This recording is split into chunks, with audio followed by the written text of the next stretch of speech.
멀쩡한 의사들의 본격 재능 낭비 프로젝트 나는 의사다 시즌 4 보이는 라디오입니다.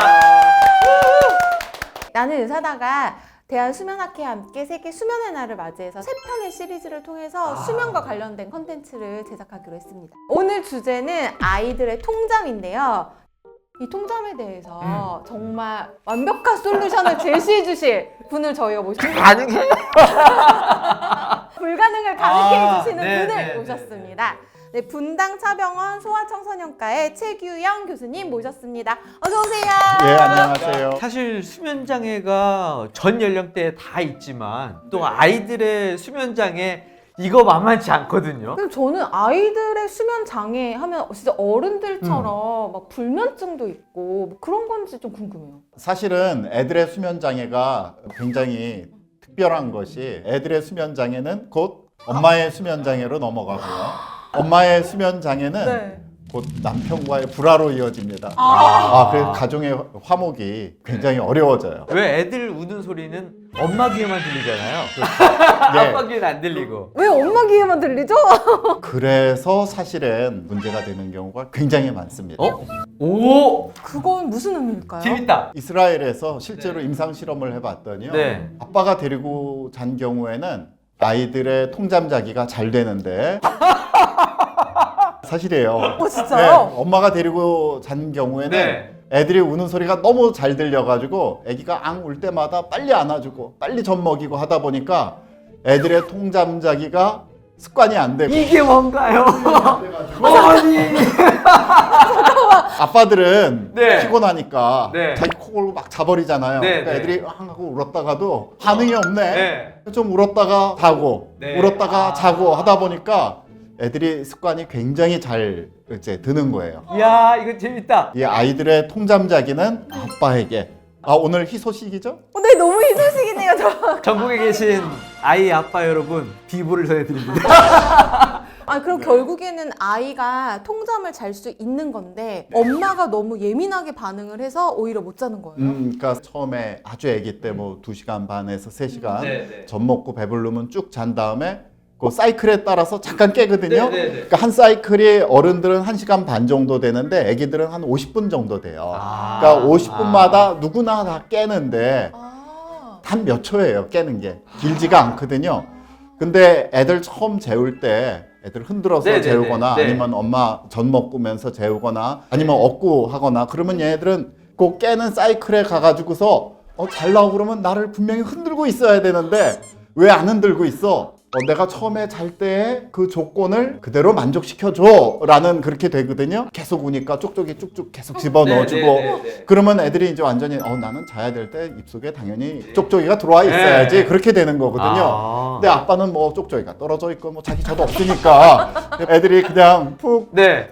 좀 울다가 그러다가 이제 차츰차츰 그 우는 시간이 아주 짧아지죠. 애들이 이제 시간마다 울어요. 네. 그런 애들은 되게 웰 트레이닝된 울보들입니다. 엄마에게. 웰 트레이닝된 그런 얘기잖아요. 애들 등에는 등 센서가 있다. 네. 안고 있다가 네. 내려만 놓으면 우니까. 진짜. 원래 근데 부분도 네. 네. 버스 타고 이렇게 흔들흔들 하면서 갈 때 더 졸립지 않나요? 그렇죠. 엄청 예. 졸리죠. 네. 우리 전정기관이 흔들리면서 졸리잖아요. 네. 안정감도 오고. 그러니까 뭐 등에 센서는 누구나 다 있는데 뭐 등에 가만히 놓고 가만히 있나요? 엄마들이 다 이렇게 움직이고 할머니 할아버지들도 움직이고 하니까 내가 잘 때는 나를 흔들고 있어야지 하는데 딱 놓으면은 왜 흔들거림이 없어? 네. 그렇게 되는 거죠. 저희 아이가 어느 순간부터 이제 한 8시간 막 이렇게 잘 수 있게 된 거예요. 네네네. 중간에 예. 잠깐 깨지만 네. 쭉 잘 수 있었는데 한 3, 4일 전서부터 새벽 네. 1시? 이때 깨서 자꾸 칭얼칭얼 되는 거예요. 예. 그래서 얘가 갑자기 왜 이러지? 이랬거든요. 아기가 혹시 몇 개월이죠? 7개월 이제 예. 접어들었습니다. 그 우리가 이제 중요한 포인트들이 있거든요. 네. 4개월 때 이제 100일 때는 고개도 가누고 7개월 때 우리가 이제 딱 앉아가지고 제가 이제 중심도 잡잖아요. 네네, 맞아요. 그럼 발달이 한 단계씩 올라갈 때 잘 자던 리듬이 한 번씩 깨져요. 네, 6시간 이상 쭉 자는 시기는 대개 4개월에서 6개월 사이에 오거든요. 네. 자기 몸무게가 한 2배쯤 되면은 네. 그 정도 자요. 저는 그런 얘기를 굉장히 많이 들었어요. 아기를 생후 6주부터 수면 교육을 해야 한다. 근데 생후 6주잖아요. 말도 못 알아듣는데. 아니 얘는- 말이 문제가 아니고 아무것도 할 수 있는 게 없는 애요. 써니는 어떻게 하셨어요? 저는 아무래도 얘가 못 알아듣는 것 같아서 그냥 냅뒀어요. 수면 교육이라고 하면은 생애에 네. 처음으로 받는 교육이에요. 그게 엄마 아빠가 해줘야 될 교육. 네. 항상 중요한 게 트레이너가 일관돼야 된다. 예, 애기한테 쫓겨서 따라가지 말고 엄마 쪽으로 끌어당겨라. 이제 네, 그렇게 네, 얘기를 하는데 우리 왜 이제 전통적인 육아 방법은 네. 애기들 이제 울고 안 자고 하면은 들쳐업고 네, 아니면 안고 네. 둥가둥가 네, 둥가 네, 하다가 예. 딱 자는 것 같으면은 살금살금 등 센서가 네. 작동하지 않게 살살 놓고 네. 발 뒤꿈치를 들고 네. 살살살살 나와서 어둡게 해준다. 그렇죠. 근데 그렇게 하면 안 되거든요. 아?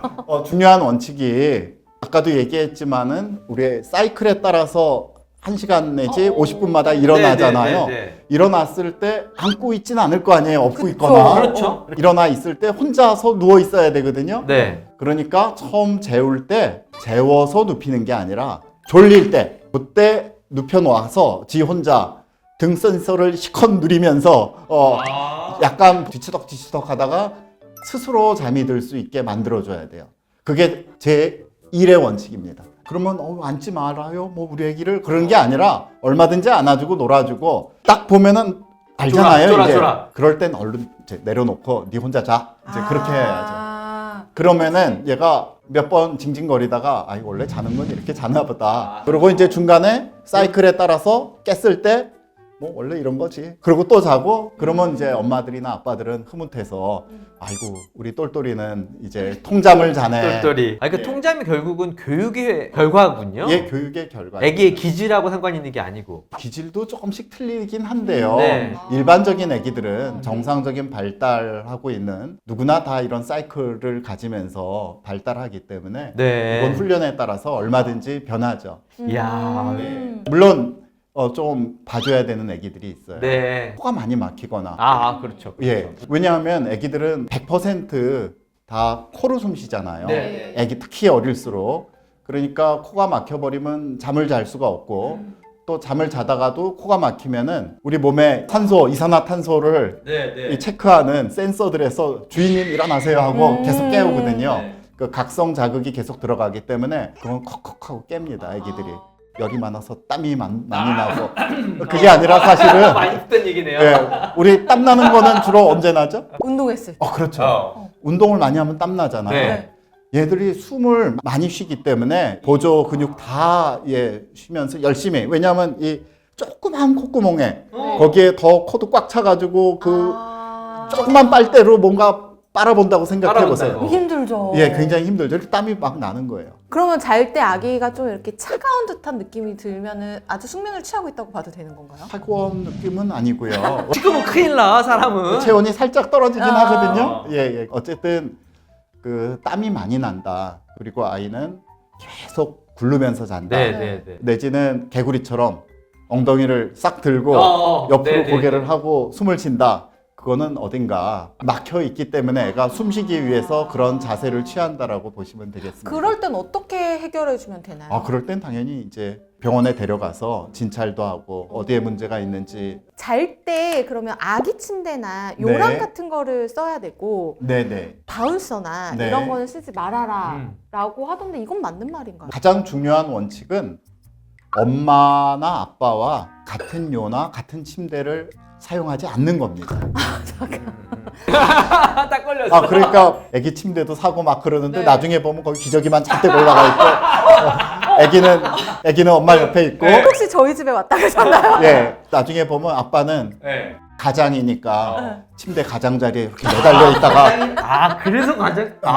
그래서 이제 엄마랑 애기랑 이렇게 자면은요 실제로는 잠자는 시간이 많이 줄입니다. 그러니까 아기도 엄마도요? 아기도 줄고 아기가 깼을 때 엄마도 깨고 엄마가 깨니까 아기도 깨고 그래서 요랑 침대를 분리하는 게 네 자리는 여기야 라는 거를 확실하게 해줘야 어려서부터 되는 확실하게 해주는 거죠. 엄마 옆에는 아빠가 자는 거다. 감히 그 자리를 넘보면 안 된다. 뭐 그거를 우리 애들 다 컸는데 아직도 몰라. 미치겠어. 잘 가르쳐 처음부터.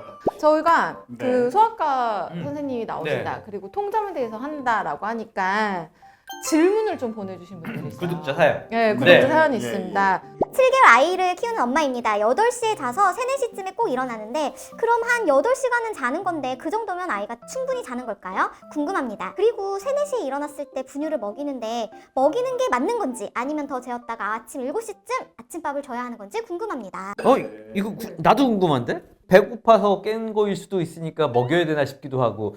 밤 수유를 끊는 거는 네. 정확하게 이제 6개월 이상이면 다 끊게 하고요. 아. 예, 실제로 이제 아까 같은 트레이닝이 6주부터 잘 이루어지면은 대개는 6, 7, 8시간 쭉 자거든요. 네. 이 시기부터 벌써 그렇게 자기 시작합니다, 아이들이. 아. 그런데 이제 네. 7시간, 8시간 잤으면 실제로 배고플 수도 있어요. 네. 예, 그리고 이제 8시에 잤어도 마지막 먹은 것이 7시 정도 먹었거나 네. 예, 그랬으면 그때는 뭐 한 번 주는 것도 괜찮습니다. 네.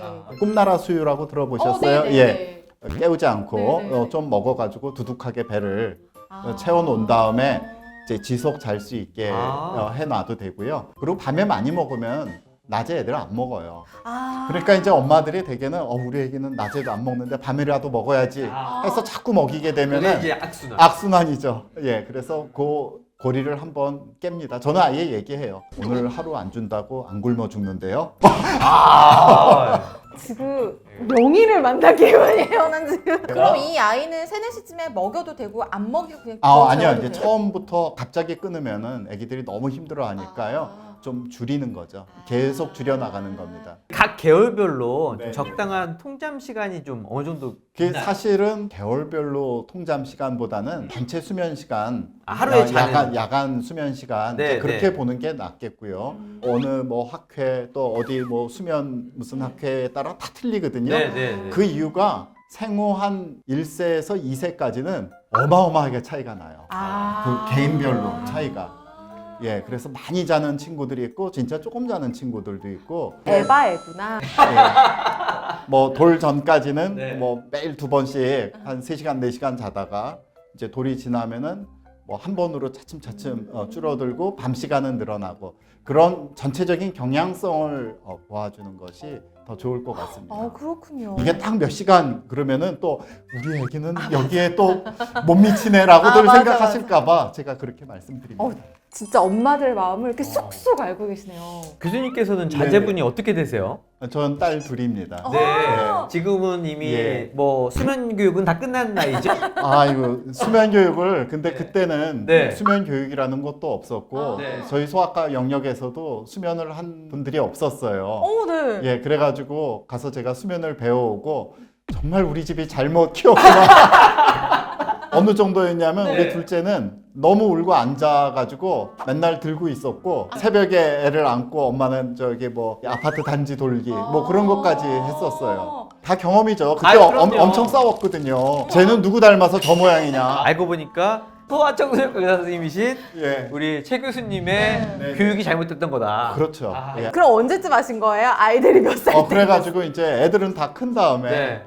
저희 애가 이제 뭐 초등학교 올라가고 큰 애는 뭐 중학생 되고 네. 그랬을 때 제가 이제 수면에 관심이 있어가지고 수면을 보면서 야 이거 완전히 하지 말라는 짓만 다 했었구나. 그러니까 반성하고. 제가 이제 엄마들한테 해줄 얘기들이 많은 거죠. 이게 경험이었구나. 그러니까, 구독자 사연 하나 더 하나 있는데요. 이 집도 7개월 차 네. 아이인데요. 혹시 돼집기를 할 줄 알아야 아이가 통잠을 자는 건가요? 아이가 요새 뒤집기를 하는데 자면서 뒤집은 후에 돼집기를 못해서 울며 깬다고 합니다. 돼지끼랑 잠자는 거랑은 관계는 없고요. 예. 네네. 보통 7개월이면은 네. 돼지끼 하거든요. 네. 근데 좀 통통한 친구들은 뒤집기는 잘하는데 돼집기가 안 돼요. 아직까지. 애들이 너무 통통한 거 아닐까도 생각해봐야 되고 만약에 이제 진짜 네네네. 지속 못한다 그러면 이거는 병원 가가지고 한번 그래서 돼지기를 왜 못하는지 네. 아이들이 통잠을 잘 때요. 네네 그러니까 가만히 가만히 안 네. 움직이고 자는 애기들도 있는 건가요? 물론 조용하게 자는 애들도 있죠. 오. 예. 있군요. 그럼요. 전생에 엄마 아빠들이 좋은 일만 한 거지.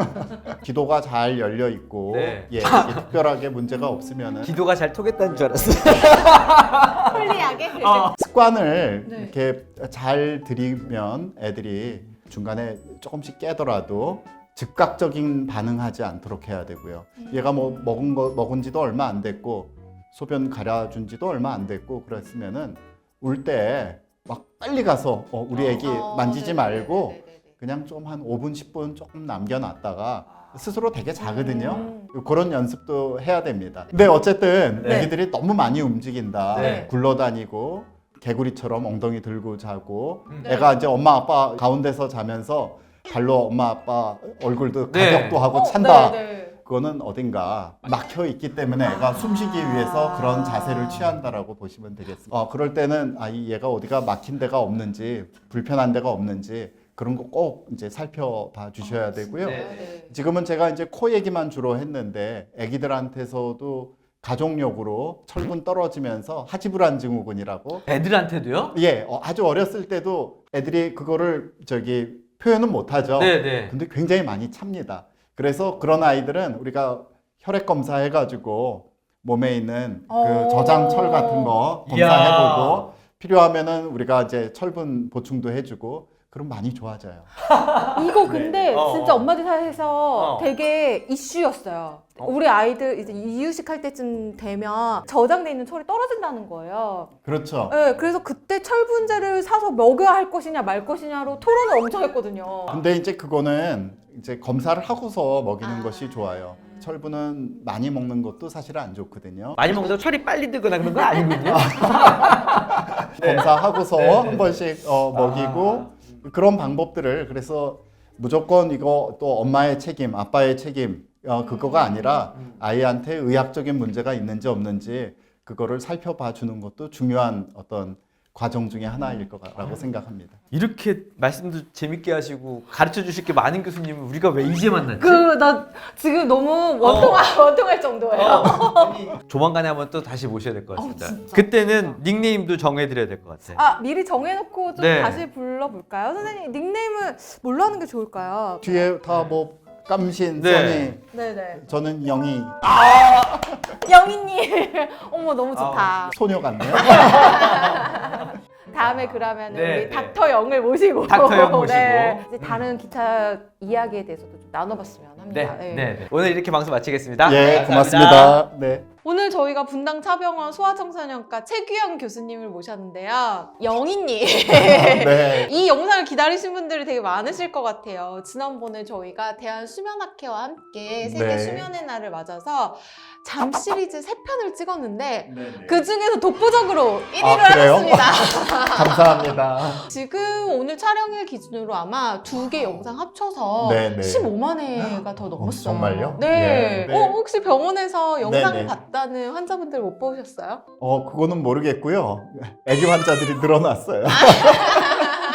아마도 이 영상을 보고 가신 거 아닐까 네, 네, 싶습니다. 네. 근데 거기에 댓글이 진짜 많이 달렸어요. 네, 네. 저희가 그래서 그 중에서 댓글을 좀 모아서 네. 영희님한테 해결을 해달라고 오늘 SOS 했습니다. 그렇군요. 네. 혹시 기억에 남는 댓글 있으셨을까요? 사실은 제일 기억에 남는 댓글이 아기가 네. 자폐증 환자인데 네, 자폐증에 네, 네. 대해서도 도와주세요 하는 네. 그 질문 듣고서 네.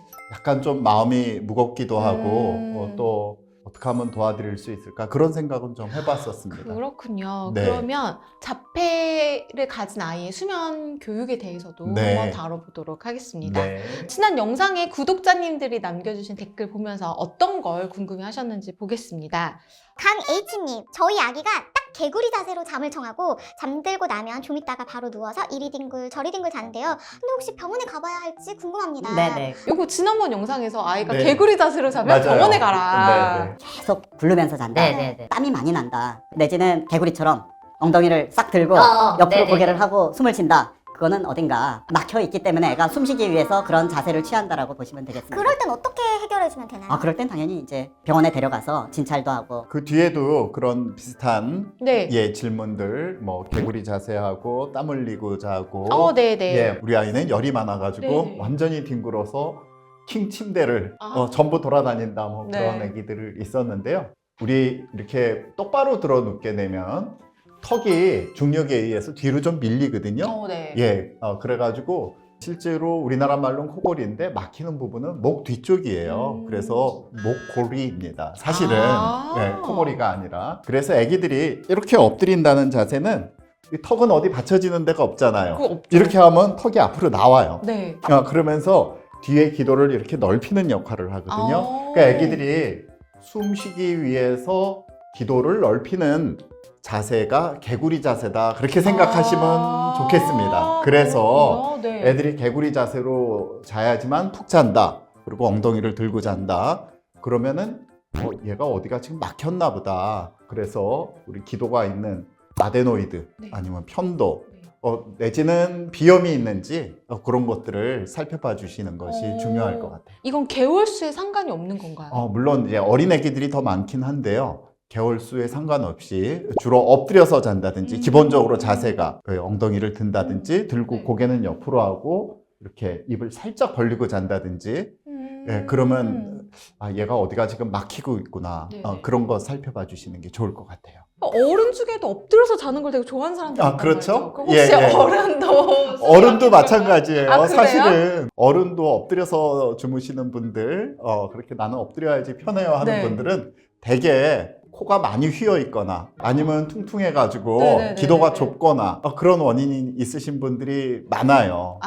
그러면 코가 휘었으면 네. 코를 좀 펴줘 똑바로 펴줘야 되고 이 뒤에 이런 질문이 있었는데 우리 애기는 라라스 침대에서만 네 맞아요. 예, 라라스 베개에서만 잘 자요. 네네네. 그런 애기 있었잖아요. 네네 맞습니다. 그게 사실은 우리 엎드리는 자세 대신에 옆으로 그렇게 하고 있어도 비슷한 효과가 나오거든요. 턱이 이렇게 흘러나오기 때문에 네. 예, 그래서 라라스에서 애들이 잘 잔다. 네. 거기서 편하다. 네. 그러면 얘도 기도가 뭐 어디가 막혔다기보다도 좀 좁아서 그 자세가 편하다. 그런 이야기로 해석할 수 있고요. 네. 어떻게 하면 벗어날까 그랬는데 사실 벗어나는 게 아니라 여러분은 저한테 찾아오시기 바랍니다.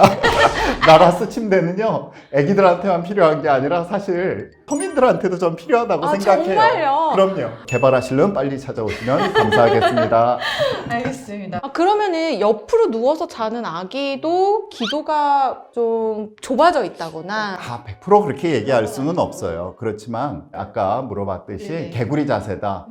그거는 반드시 생각해 줘야 되겠고요. 음. 지속적으로 그런 자세를 취하고 잔다면 엑스레이를 찍어보거나 일단 소아과 이비인후과 선생님들께 가가지고 한번 코라든지 네네. 아데노이드 편도를 보시는 게 좋을 것 같네요. 지속적이라면 어느 정도 한 달 이상? 네, 그럼요. 한 달 이상. 네네. 감기가 없는데도 불구하고. 감기가 없는데도 예, 예. 불구하고. 네. 네, 알겠습니다. 아기가 자다가 깨서 자지러지게 울 때도 그냥 두는 게 나은 건가요? 쪽쪽이를 물려주면 바로 잠드는데 울게 놔두면 그게 숙면에 방해가 되는 것 같아서 고민됩니다.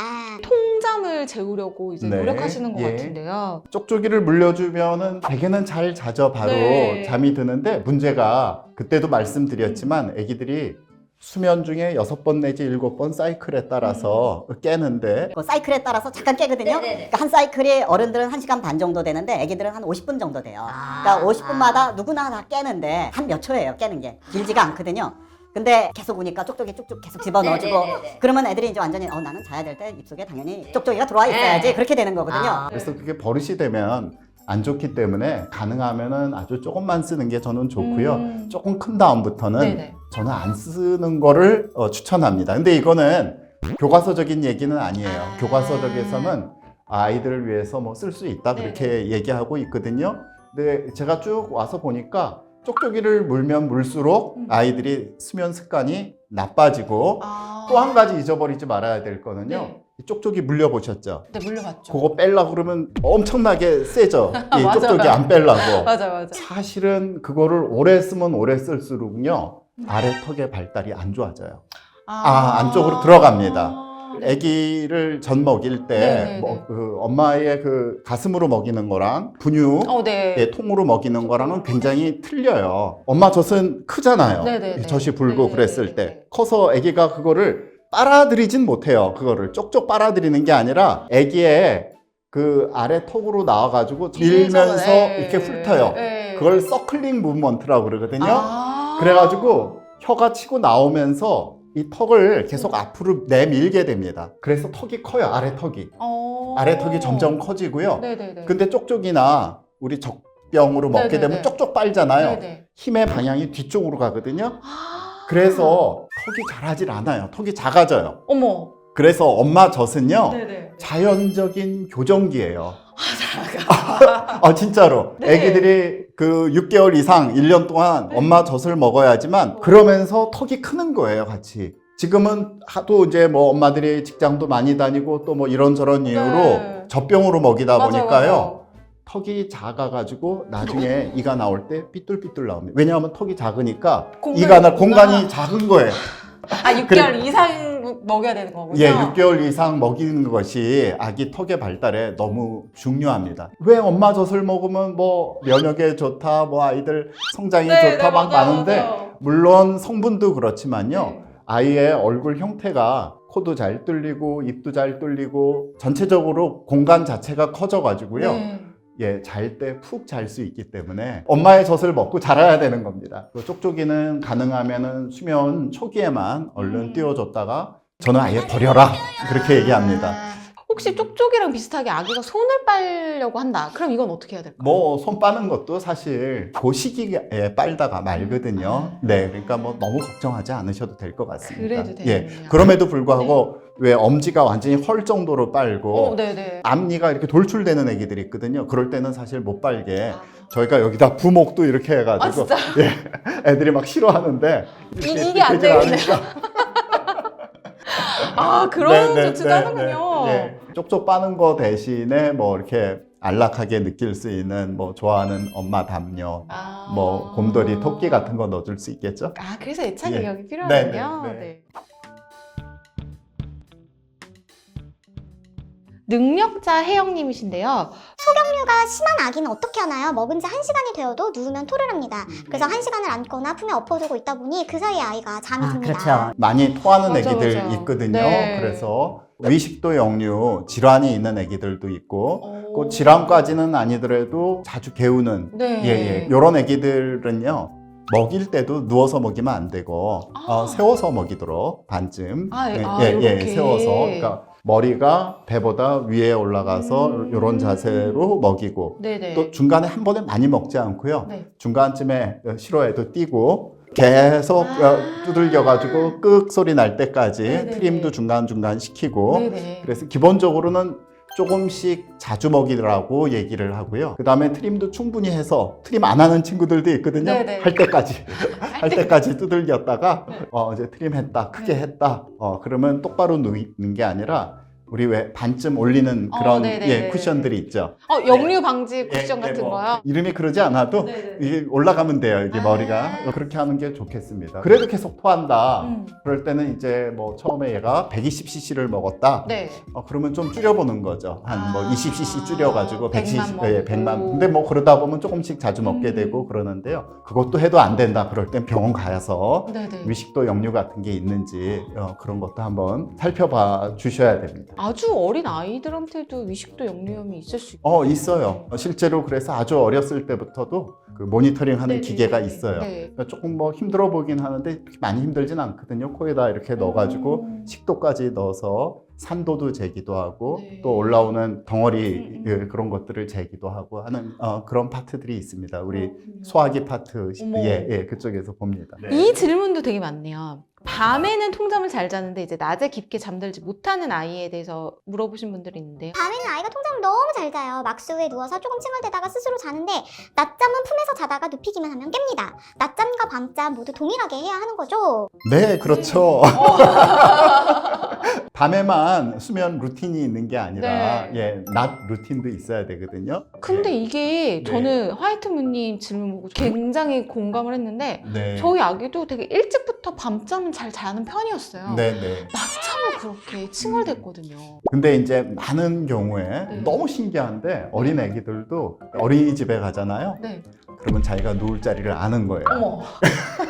아 진짜요? 어린이집에서는 네. 그냥 눕혀놔도 친구들하고 같이 잘 자요. 어머. 근데 엄마 할머니가 보면은 네. 안 되지, 나를 안고 있어야지 하는 어머, 애기들이 어머. 너무 많아요. 얘도 아는 거예요? 아는 거예요. 받아줄 사람과 안 받을 네. 사람을? 진짜 그래요. 오. 많은 분들 아마 그러네라고 생각하실걸요? 오 그렇구나. 그러면 화이트무님도 낮에는 자주 안아주신 거라고 볼 수 있겠네요. 그럼요. 동일하게, 네. 동등하게 밤이랑 그런 원칙을 정해가지고요. 사실은 아기들의 수면이 태어나서 처음 받는 훈련이라고 그랬잖아요. 아, 네, 그렇죠. 수면 교육이라고 하면은 생애에 네. 처음으로 받는 교육이에요. 항상 중요한 게 트레이너가 일관돼야 된다. 예, 애기한테 쫓겨서 따라가지 말고 엄마 쪽으로 끌어당겨라. 애기들 이제 울고 안 자고 하면은 들쳐업고 아니면 안고 둥가둥가 하다가 딱 자는 것 같으면은 살금 등 센서가 작동하지 않게 살살 놓고 발 뒤꿈치를 들고 살살살살 나와서 어둡게 해준다. 그렇죠. 근데 그렇게 하면 안 되거든요.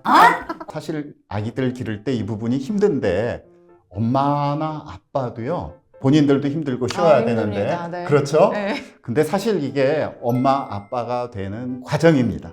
아, 그렇구나. 아이, 기뻐라. 맞아요. 이 과정을 통해 가지고 사실 엄마 아빠도 인내를 배우는 거예요. 그러면 뭐 낮잠 꿀팁이 따로 있는 건 아니고 밤잠과 동일하게 하면 된다. 그렇죠. 사실 저는 낮에도 너무 컴컴한 데서 재우지 말라고 그러거든요. 아, 환한 데서. 화난 데서. 네. 잠이 안 오잖아요, 근데. 너무 못 자는 애들은 조금 조용하게 해주고 살짝 어둡게 해줄 수는 있지만은 일반적으로 낮잠이라는 거는 결국 날이 가면서 줄어들게도 되고 그쵸. 예. 그리고 뭐 낮잠은 너무 많이 자도 안 되고 그럼 밤에 안 잡니다. 예, 밤에 안 자니까 중요한 거는 타임이에요. 네. 시간. 그래서 애들이 먹고 아침에 놀고 어쩌고 한 네네. 다음에 한 4시간 정도 있으면 졸려 하거든요. 맞아, 3시간 맞아, 반에서 맞아, 4시간 정도. 그 시간을 놓치지 않고 자게끔 하는 일관되게 네네네. 주중이나 주말이나 언제 망가지냐? 주로 주말에 망가지거든요. 할아버지 할머니 집에 갔다가 망가지고. 그렇죠. 그래서 맞습니다. 주말 주중 할 것 없이 그 시간에는 항상 자게끔 그 타임을 놓치지 않는 게 중요합니다. 규칙적인 생활. 그렇죠. 네. 규칙적인 생활. 예.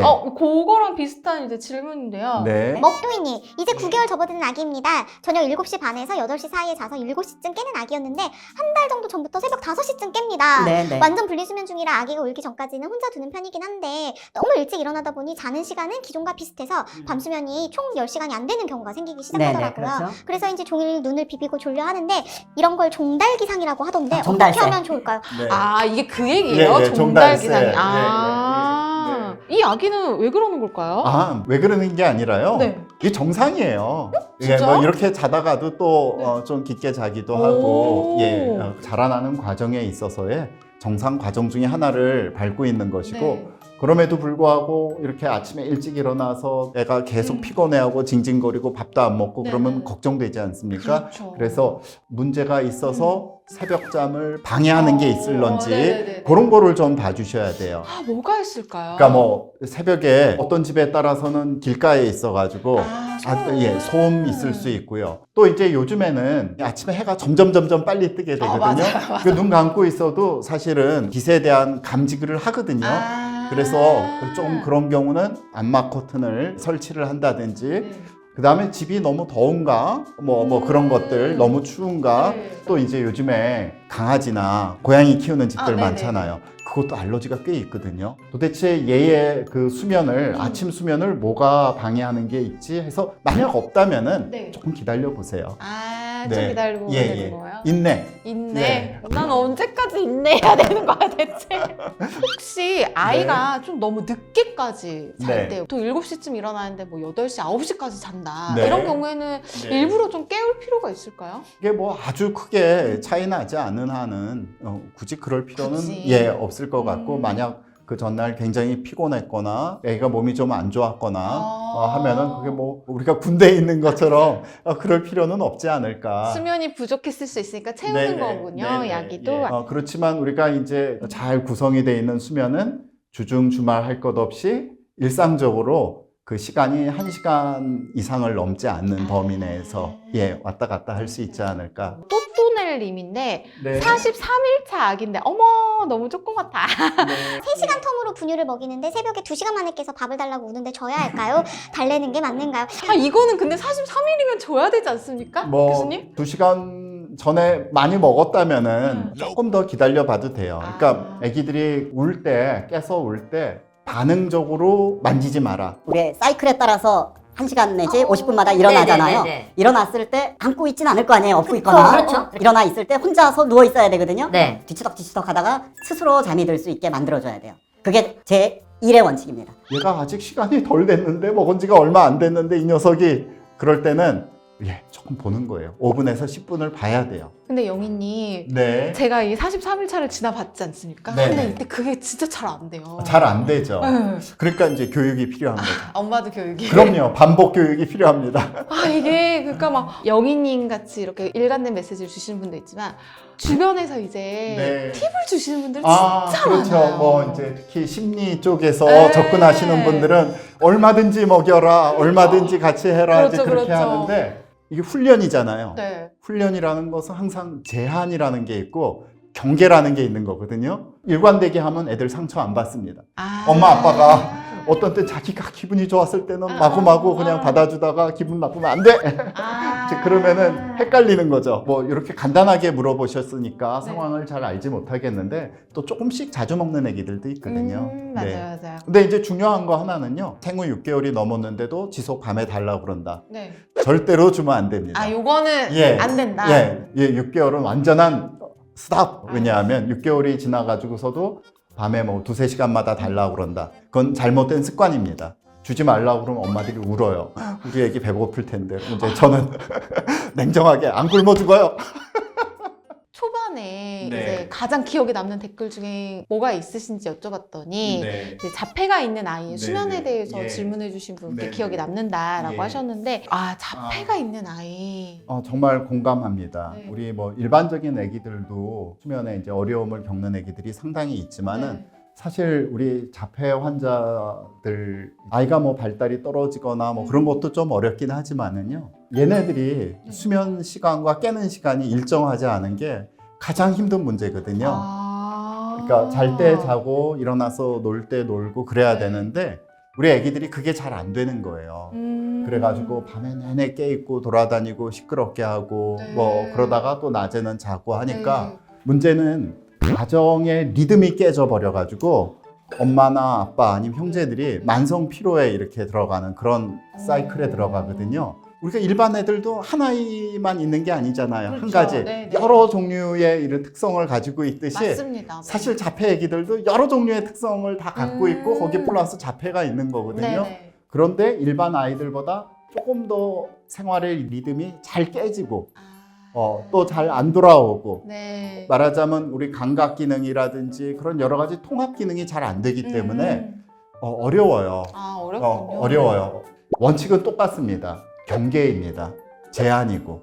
그래서 우리가 일반적으로 불리는 우리 수면 루틴이라고 하는 거를 네. 그게 안 되는 것 같거든요. 특별히 자폐 애기들한테서는. 그럼에도 불구하고 끊임없이 일관되게 밀고 나가야 돼요. 끊임없이 반복해주고 끊임없이. 알려줘야 되거든요. 더 많이 인내해야 되고 엄마랑 아빠가 그런 과정 중에서도 힘들다 할 때는 병원으로 와가지고요. 네네네. 애기들한테도 멜라토닌을 먹이는 방법이 있어요. 오, 네, 그래서 멜라토닌을 먹여서 잠자는 시간을 일정하게 해주고 또 한 가지 중요한 거는 이 아이의 낮에 스케줄을 보는 거예요. 그래서 너무 많이 낮잠을 잔다든지 낮잠을 자도 오후 5시에서 자서 8시까지 잔다. 아 길게 자. 그렇게 되면은 밤에 잘 만한 힘이 없는 그쵸, 거거든요. 그쵸. 잠이 하나도 안 오고 이제 그런 이제 나쁘게 된 습관 같은 거를 전부 교정을 시켜야 돼요. 그러니까 남보다 3배, 4배 정도의 그런 힘이 들 수는 있지만은 그럼에도 불구하고 수면 루틴을 지키고 경계를 긋고 또 아이한테 화내지 않으면서 엄마 아빠도요 손을 바꿔야 돼요. 손을 받고. 그러니까 아기를 볼 때 주로 엄마들만 많이 보잖아. 바톤 터치를 해야 네, 되는 바톤 거군요. 터치 해줘가지고 한 사람이 너무 피곤해 쌓이지 않도록 해주는 거 굉장히 중요합니다. 이 멜라토닌은 먹어도 괜찮은 건지 물어보시는 네. 분들이 많을 것 같아요. 실제로 이제 FDA에서는 아직까지 이게 공인 나지는 않았는데요. 또 유럽에서는 실제로 또 얼마든지 먹이고 유럽에서 있고, 쓰는군요. 그다음에 지금 네. 뭐 임산부들도 먹고 안전하게 괜찮고, 오. 왜냐하면 이게 생리적인 물질이기 때문에요. 네네네. 약물에 대한 의존성도 없고, 네네. 그다음에 중독성이라든지 그런 위험성이 없어가지고 의료진의 컨트롤 하에 네. 먹일 수 있다라고 생각합니다. 너무 걱정하지 않으셔도 된다. 네. 또 한 가지, 네. 우리 일반 애기들도 그렇고 우리 잡혀 있는 애기들도 그렇고 요즘에 애들 달래기 위해서 스마트폰, 네, 타블렛 많이 줘가지고 이거 맨날 애들도 이렇게 쳐다보고 네네네. 있거든요. 이런 부분은 굉장히 나쁘거든요. 네. 특별히 이제 우리 자폐 애기들 있는 경우는 더 이런 감각이라든지 이런 부분에 예민하기도 하고 통합 기능도 어려워가지고 우리 팝콘 브레인이라고 얘기 들어보셨어요? 팝콘 브레인이요? 예, 너무 스마트 기기를 많이 쓰고 그랬을 때 점점 강렬한 자극에만 계속 반응하는 거예요. 팝콘이 이렇게 네, 튀겨지려면. 펑펑 튀겨. 예. 일반적으로 우리 아이들한테도 3세 미만에서는 안 하는 게 좋고요. 네. 그러니까 말할 것도 없죠. 우리 자폐 있는 애기들도. 네. 스마트폰이나 이런 거에는 이 청색 광선이 많이 나오거든요. 블루 네네. 라이트가 많이 네네. 나오게 되면 멜라토닌이 제대로 나올 수가 없어요. 그러니까 순전히 달랠 목적으로만 이걸 사용하면은 아기의 그 수면이라든지 뭐 각성 사이클이 점점 망가질 수밖에 없다. 그러네요. 이게 뭐 TV나 뭐 이런 것도 다 마찬가지인 거죠? 근데 가장 영향력이 큰 거는 스마트폰과 이 눈앞에서 보는 타블렛 같은 네. 것들이에요. 혹시 멜라토닌은 네. 진짜 네. 그냥 자폐를 가지지 않은 아이인데 잠을 예. 너무 못 네. 자거나 하는 네. 아이한테도 먹여도 되나요? 물론 제일 먼저 해야 될 거는 계속 말씀드리는 행동교정요법이 가장 중요한 치료고요. 네. 멜라토닌을 이제 저도 간혹 먹이는데 어떤 경우 먹이느냐? 엄마가 못 자가지고 우울증에 빠지게 됐다. 네. 아기가 1시간 이상씩 재워도 안 자고 울고불고 너무 힘들다. 그래서 전 가족이 녹초가 되고 너무 힘든다. 아기도 너무 힘들다. 네. 그런 경우에는 한 6주 정도의 스케줄을 가지고 먹입니다. 네. 그렇게 해서 패턴을 교정해 주는 예, 교정하죠. 그 사이에 나쁜 습관도 버리게 하고 낮잠 시간도 봐주고 네. 예, 그렇게 진행을 합니다. 그럼 6주 뒤엔 그 집안에 행복이 찾아오게 되나요? 잘 따라오시는 분들은 행복해져요. 사이가 좋아집니다, 부부가. 그럼요. 네네, 부부가. 굉장히 중요한 게요. 19금 얘기를 좀 해도 되나요? 네. 왜냐하면 네. 우리 자는 문제는 자는 거 아니에요. 그럼요. 자는 거. 그게 아는 거야? 네. 특히 이제 그 자폐 애기들 같은 경우에 힘드니까 네. 다 날카로워져가지고 서로 많이 싸워요. 사이가 안 좋아지거든요. 꼭 자폐 애기 아니더라도 애기가 많이 울고불고 하는 경우 사이가 많이 나빠지는 경우들이 있거든요. 근데 본인들은 왜 나쁜지를 모르고 지금 내가 굉장히 정신적으로 육체적으로 지쳤다라는 걸 모르고 저 인간이 저럴 수가라고 서로들 생각하거든요. 근데 못 자서 힘든 거예요. 네. 그리고 또 한 가지는 애기 키울 땐 다 젊잖아요. 특히 남자분들은 엄마들을 안아주고 싶고 그럴 수 있죠. 얼마든지 그럴 수 있는데 지치면은 일단 엄마들이 그런 생각이 없어지거든요. 그리고 밉잖아. 그렇죠. 미우니까 더 애기를 안고 자는 거야.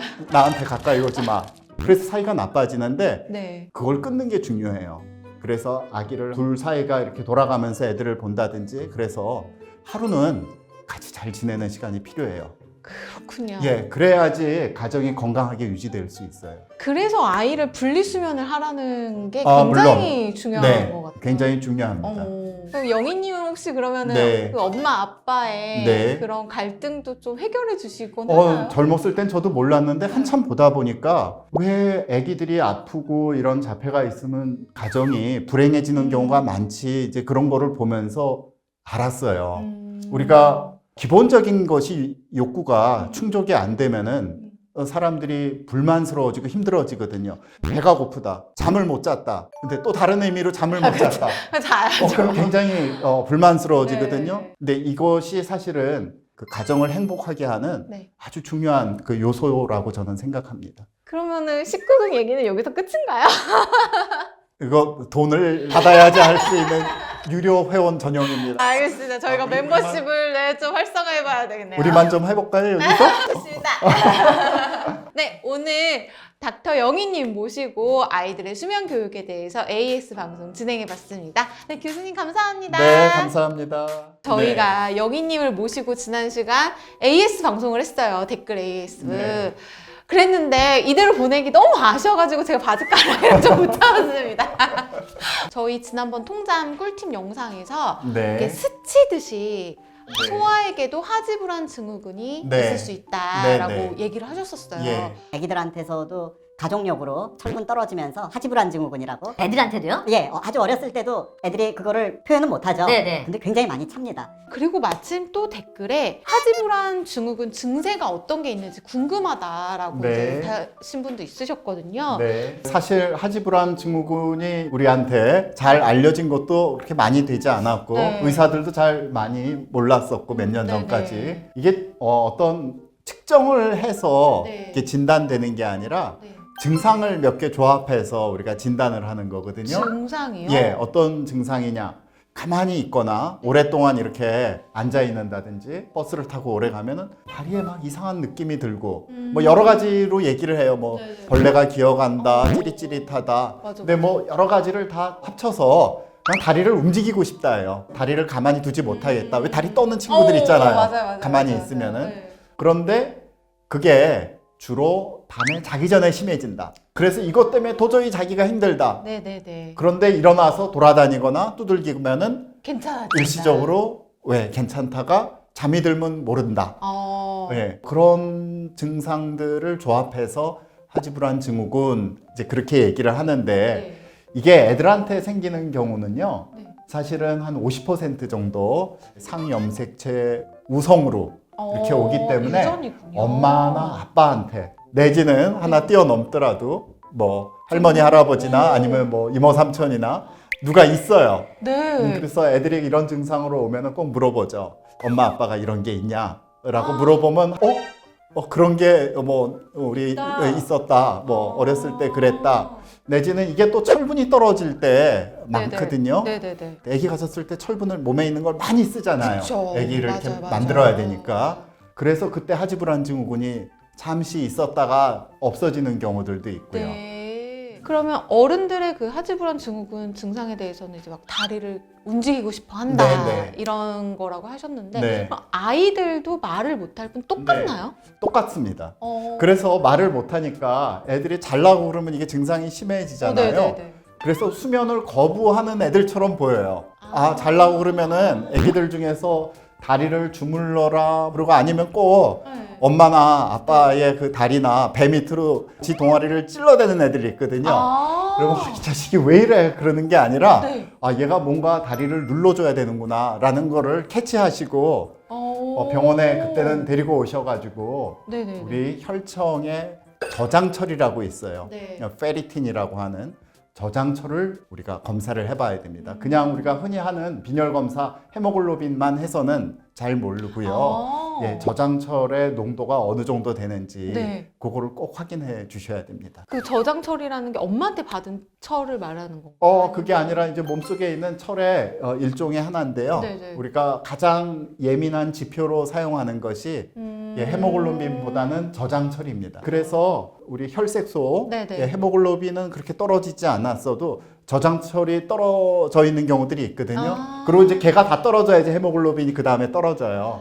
그러니까 저장철을 봐서 저장철이 뭐 50 이하다 네네네. 그런 경우에는 우리가 실제로 아직까지 그 빈혈은 없지만은 철분약을 먹일 수가 있는 거죠. 제가 아이를 낳고 이제 검색하는 게 달라져서 그런지 네, 인터넷에 들어가 보면 네, 이렇게 막 중간에 뜨는 광고 중에 아이가 밤에 잠을 못 자고 울면 네. 철이 부족한 거다. 네. 그래서 철분을 먹여야 된다. 아, 이런 광고가 그렇군요. 엄청 뜨거든요. 저는 50% 맞는다라고 오. 생각하는데 이 철이라는 거는 사실 중금속이거든요. 그래서 너무 많으면 안 돼요. 그래서 이렇게 꼭 찔러가지고 네. 하는 검사를 해주세요 하고들 많이 부탁하는데 그게 할 수가 없어요. 실제로 혈청을 좀 뽑아야 됩니다.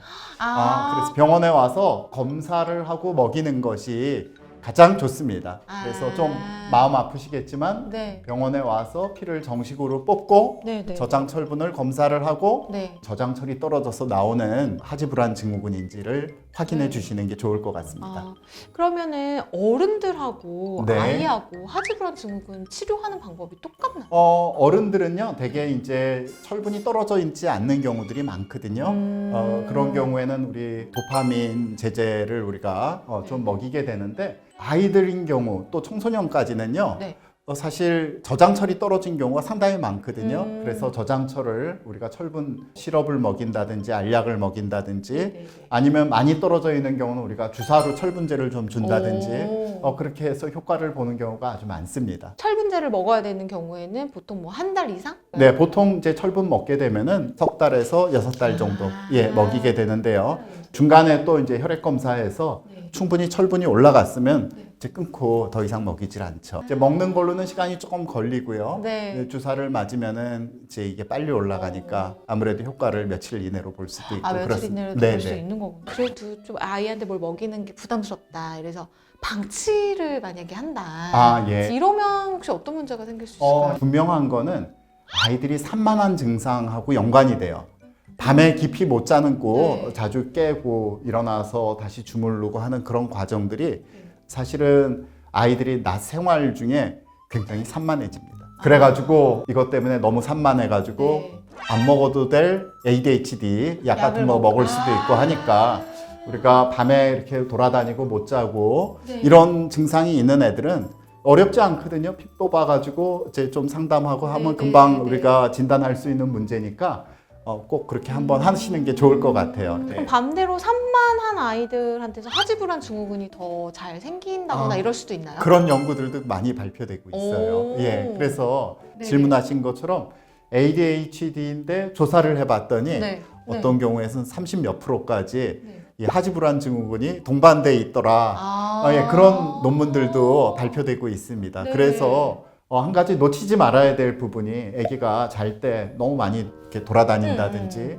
또 내지는 이렇게 다리를 주물러라, 뭐 눌러라, 뭐 그런 증상이 있다든지 뭐 자기 전에 굉장히 거부를 한다든지 그런 게 있을 때 뭐 많은 수는 사실 수면의 습관에 잘못된 경우가 있겠지만은 혹시 저장철분은 괜찮고 또 엄마 아빠가 본인들이 하지불안 증후군이 있는지 없는지도 다시 한번 생각해 봐 주시는 게 좋을 것 같아요. 네. 그러면 영희님도 혹시 우리 네. 아이가 ADHD인 것 같아요 하고서 왔는데 알고 네. 보니까 하지불안 증후군이었던 경험도 있어요? 그럼요.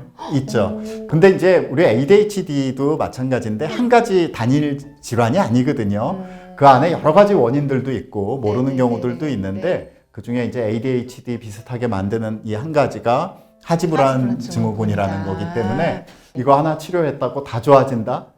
그거는 아니니까 참고해 주시면 그래도 좋은 팁이 될 것 같습니다. 근데 이게 막 뭔가 이렇게 다리가 움직이고 싶고 뭔가 이렇게 네. 아픈 것 같기도 하고 하는 네. 것 중에 하나가 이제 성장통이 있잖아요. 네네. 아이가 성장통인지 하지불안 증후군인지 이걸 좀 구분할 수 있을까요? 성장통은 되게 이제 놀래가지고 뛰어오거든요. 맞아. 근데 보면 아침날 보면 멀쩡하고 걸어다니고 중요한 차이가요. 하지불안 증후군이 가장 심할 때는 자기 직전이에요. 자기 직접. 예, 성장통은 중간에 그렇습니다. 자다가 갑자기 일어나서 다리 아프다고 울고 불고 그러거든요. 예, 아기들이 아직 어리니까 표현이 정확한 게 아니라서 이게 하지불안 증후군인지 성장통인지 겹쳐가지고 아주 애매한 경우들도 있어요. 그럴까요? 그럴 때 어떻게 하세요? 뭐 그런 경우에는 일단 하지불안 증후군 있으면 치료하면서 이제 성장통인지도 또 봐줘야 되고 한 번에 우리가 다 해결되는 건 아니니까. 네네. 네. 꾸준히 보면서 꾸준히 치료를 해주시는 보면서, 거군요. 네. 댓글이나 이런 데 보니까 아기가 하지불안 증후군이 있는 것 같은데 네. 엎드려서 재우니까 잠을 잘 자더라. 근데 그거는 우연의 일치일 것 같고요. 우연의 일치. 하지불안 증후군하고 관련돼 있기보다는 아까도 말씀드렸지만 코가 막히거나 기도에 무슨 저항이 꽤 있는 그런 거. 혹시 하지불안 증후군을 좀 악화시키는 생활 습관이 있을까요? 주로 카페인 같은 거 그런 게 많이 악화시키거든요. 네. 청소년기나 이제 성인들한테서는 커피를 너무 많이 마신다든지, 아기들한테서는 초콜릿. 코코아 그런 걸 너무 많이 먹는다든지 이거 초콜릿이랑 코코아는 생각을 못했는데 네네. 이런 거는 안 먹이는 게 좋구나. 뭐 아니 안 먹인다기보다도 너무 많이 먹고 있지 않은지. 너무 많이 네네. 먹고 있어. 너무 많이 먹고 있을 수 있어요. 예. 그럼 반대로 하지불안 증후군을 좀 개선시킬 수 있는 생활 습관은 있을까요? 금방 말씀드린 대로 이제 먹고 있는 종류들을 좀 컨트롤 해주고 그 다음에 가벼운 다리 운동하는 거 네. 예, 스트레칭 해준다든지 그런 것들 중요하고 무엇보다도 제일 중요한 거는 아까도 말씀드렸지만 저장철분이에요. 그래서 저장철을 우리가 음식으로 이렇게 빨리 올리기가 쉽지 않기 때문에 네. 약도 먹여주고 골고루 먹는 음식 습관 갖게 해주고 이것도 역시 수면의 루틴을 잘 네. 지키도록 그렇게 해주는 거 그게 중요할 것 같습니다. 그렇군요. 네. 역시 닥터 영희님의 이 명쾌한 설명 오늘 하지불안 증후군을 가진 아이들에 대해서 방송 진행해봤습니다. 네, 교수님 감사합니다. 네, 감사합니다.